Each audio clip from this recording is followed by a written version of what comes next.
Halo anak-anak, berjumpa lagi dengan Bu Dewi di sini. Hari ini untuk pelajaran IPA, Ibu akan membahas tentang pemantulan cahaya pada cermin datar. Nah, di sini masih mempergunakan sifat pemantulan pada cahaya ya anak-anak. Jadi untuk selanjutnya, Ibu akan langsung bahas pengertian, sifat bayangan, dan juga rumus-rumusnya. Langsung aja kita mulai ya. Nah, anak-anak, kalian pasti punya cermin kan di rumah. Nah, biasanya sebelum sekolah, pasti dong kalian bercermin dulu, melihat apakah masih ganteng atau masih cantik. Atau mungkin ngecek apakah rambutnya masih rapi atau enggak. Kira-kira kalian tahu nggak sih apa itu cermin? Nah, cermin itu merupakan suatu bidang licin yang dapat memantulkan seluruh cahaya yang jatuh padanya. Nah, cermin sendiri anak-anak ada 3 jenis. Yang pertama adalah cermin datar, yang kedua adalah cermin cekung, dan yang ketiga adalah cermin cembung. Jika suatu cermin memantulkan cahaya, maka akan timbul bayangan. Jadi, apa yang kamu lihat di kaca itu adalah bayangan kamu. Kira-kira bayangan kamu sama nggak sih sama aslinya?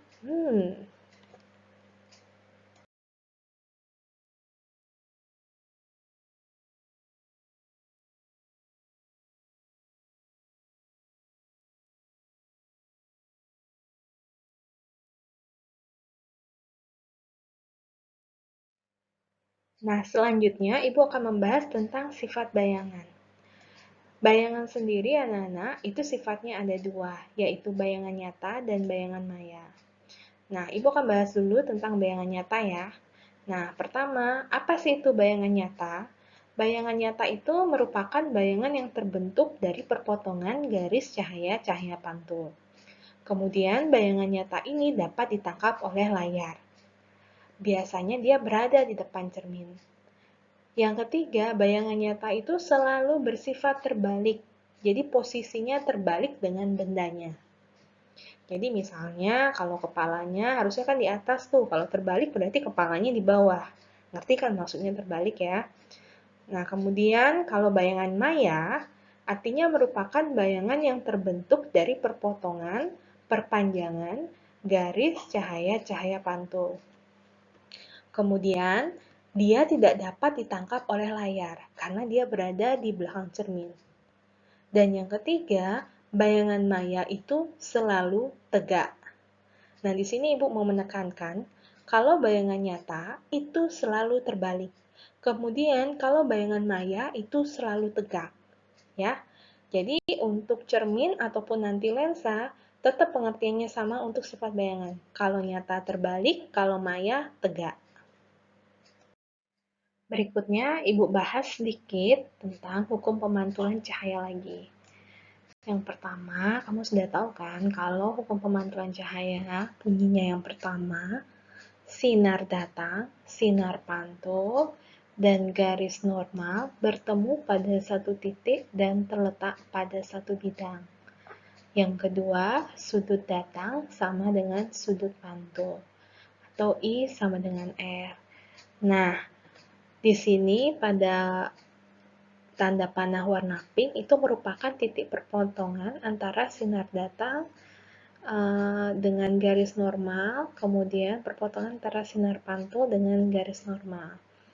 Nanti untuk pembentukan cermin itu nanti dilihat pada perpotongan sinar pantul atau perpanjangan perpotongan sinar pantul. Oke? Sekarang kita bahas tentang pengertian cermin datar. Nah, apa itu cermin datar, anak-anak? Cermin datar itu adalah suatu cermin yang permukaan pantulnya berupa bidang datar. Nah, sifat bayangan pada cermin datar itu selalu tegak. Kalau tegak, selalu maya. Dan dia sama besar antara benda dengan bayangannya.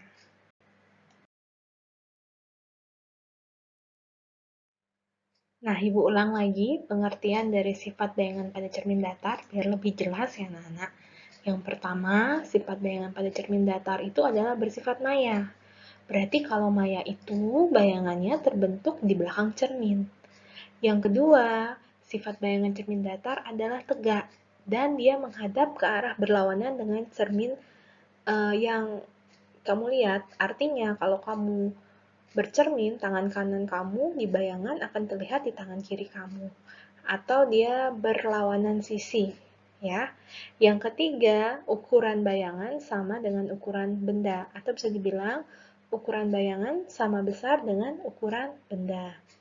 Yang ketiga, tinggi bayangan sama dengan tinggi benda.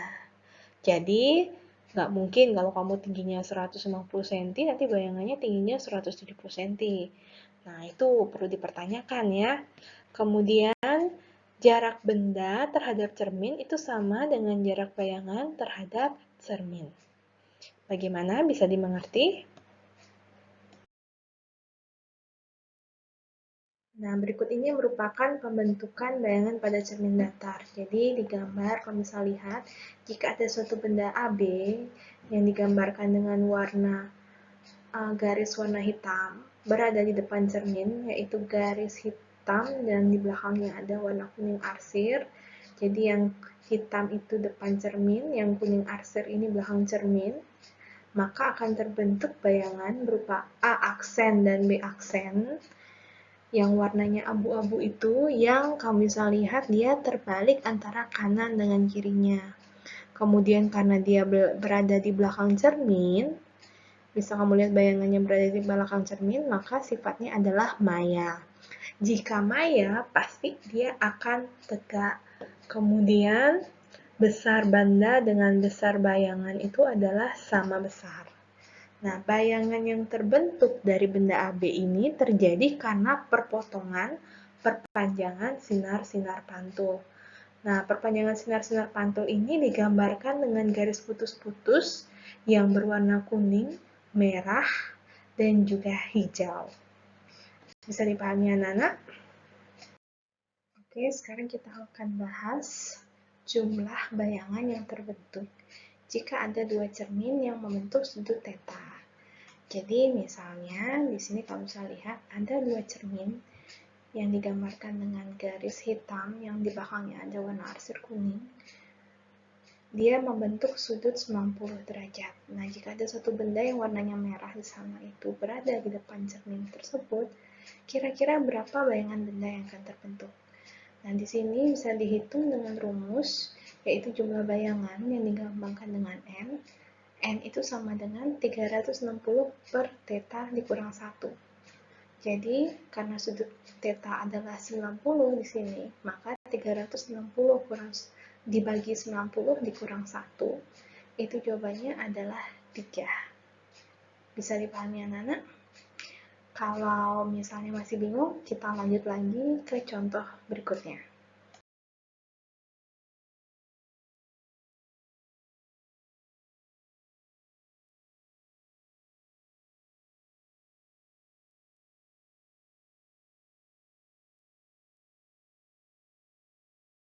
Nah, contoh berikutnya, sekarang ada dua cermin yang membentuk sudut 45 derajat.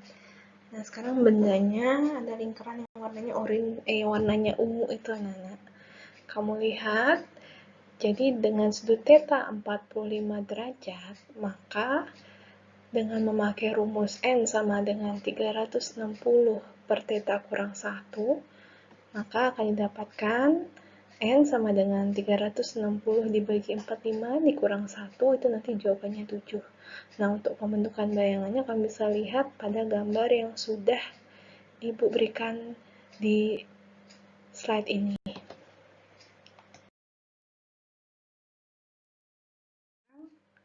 Sekarang Ibu akan bahas tentang rumus yang berlaku pada cermin. Jadi ini berlaku baik pada cermin datar, cermin cekung, maupun cermin cembung anak-anak. Nah, di sini untuk rumus perbesaran bayangan. Jadi apa itu perbesaran bayangan? Jadi perbesaran bayangan adalah perbandingan tinggi bayangan dengan tinggi benda pada cermin. Itu dilambangkan dengan M. M ini dapat dicari dari H aksen per H atau S aksen per S. Nah, H aksen ini adalah tinggi bayangan dan H ini adalah tinggi benda. Sedangkan S aksen ini jarak bayangan ke cermin dan S ini adalah jarak benda ke cermin. Nah, karena cermin datar, maka perbandingan antara tinggi benda dan tinggi bayangan atau jarak benda dengan bayangan itu sama dengan 1. Kalau 1 itu artinya sama besar. Jika kurang dari 1 itu artinya diperkecil. Jika lebih dari 1 itu artinya diperbesar atau bayangannya lebih besar. Nah, kemudian untuk pembentukan bayangan, seperti yang sudah kita bahas tadi, rumusnya adalah 360 per theta dikurang 1. N itu adalah jumlah bayangan, theta adalah sudut ampit antara kedua cermin. Sedangkan untuk panjang cermin minimum, nah ini berlakunya di cermin datar ya. Jadi panjang cermin minimum, jika kita ingin melihat seluruh badan, itu adalah setengah dikali tinggi badan. Bisa dipahami anak-anak? Nanti kita sekarang masuk ke aplikasi soalnya dulu. Nah, untuk contoh soal nomor 1, jadi ada benda yang terletak di depan dua buah cermin datar yang membentuk sudut 40 derajat. Nah, berapa jumlah bayangan yang terbentuk? Jadi di sini tetanya adalah 40 derajat anak-anak ya. Sehingga dengan dimasukkan rumus N sama dengan 360 per theta kurang 1, itu artinya N sama dengan 360 dibagi 40 kurang 1. Jadi N sama dengan 9 kurang 1, jadi N sama dengan 8. Gampang kan? Nah, kita lanjut ya. Nah, yang nomor 2, jadi hitunglah panjang minimum suatu cermin yang dibutuhkan agar Dimas yang tinggi badannya 165 dapat melihat seluruh badannya. Nah, tadi rumus untuk melihat panjang cermin minimum yang diperlukan itu adalah setengah kali tinggi badan. Jadi, karena tinggi badan Dimas 165, maka setengah kali 165. Jadi, panjang cermin minimumnya adalah 82,5 cm. Oke? Lanjut. Oke, berikutnya soal nomor 3. Jadi, Amin berdiri di depan sebuah cermin. Bagian bawah cermin berada pada ketinggian tertentu dari lantai. Tinggi badan Amin adalah 170 cm dan jarak mata dengan kepala atas adalah 5 cm. Jadi kamu bisa lihat dari gambar seperti itu. Nah, berapakah tinggi dan panjang cermin yang dipakai agar seluruh badan Amin dapat terlihat di cermin? Jadi yang di sini ditanya adalah berapa tinggi dan panjang cermin biar bisa badan Amin kelihatan semua ya. Nah, bagaimana cara penyelesaiannya? Kalau bisa lihat, jadi yang diketahui itu adalah tinggi Amin, yaitu 170, digambarkan dengan garis AC ya, anak-anak ya. Kemudian, jarak mata sampai kepala itu adalah CD, yang besarnya adalah 5 cm. Nah, sekarang ditanya, berapa tinggi cermin atau GF dan panjang cermin atau EF? Nah, untuk menjawab pertanyaan ini, kita gambarkan dulu kayak gini ya, anak-anak ya. Jadi, A sampai C itu adalah tingginya si Amin, kemudian CD ini adalah jarak dari mata ke ujung atas kepalanya si Amin. Lalu, ini adalah cermin yang digambarkan dengan panjang cermin adalah EF. Kemudian, tinggi cermin adalah GF. GF ya. Tinggi cermin itu artinya posisi cermin. Berapa senti dari bawah ini supaya kelihatan semua badannya Amin. Jadi berapa senti ya dipasang atau berapa meter ya. Nah, karena ini pakai senti jadi kita sentiin semua, oke? Nah, penyelesaiannya jadi pertama, sinar yang datang dari ujung kaki itu akan dipantulkan sehingga tertangkap mata.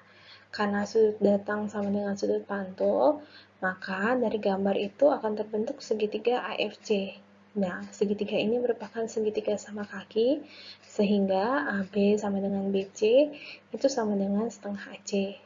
Jadi AB sama dengan setengah dikali 170 kurang 5. Jadi AB sama dengan setengah dikali 165.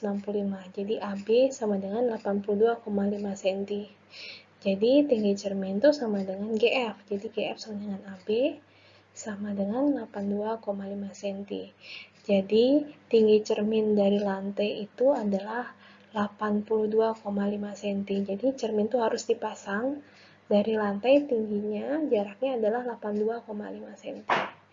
Nah, sekarang kita lihat dulu sinar dari bagian atas kepala. Jadi sinar dari bagian atas kepala itu akan mengakibatkan EO itu sama dengan setengah CD. Jadi EO itu sama dengan setengah dikali 5 cm. Ingat, CD ini adalah jarak dari mata ke ujung atas kepala Amin. Jadi EO-nya sama dengan 2,5 cm.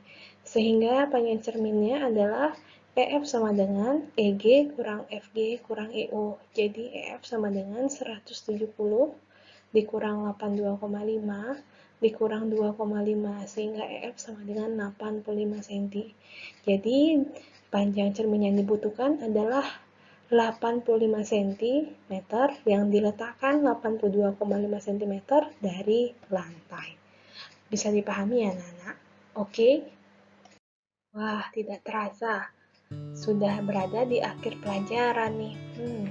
Nah, demikianlah tentang pemantulan cahaya pada cermin datar. Nah, untuk pertemuan berikutnya, Ibu akan bahas tentang pemantulan cahaya pada cermin cekung dan cermin cembung.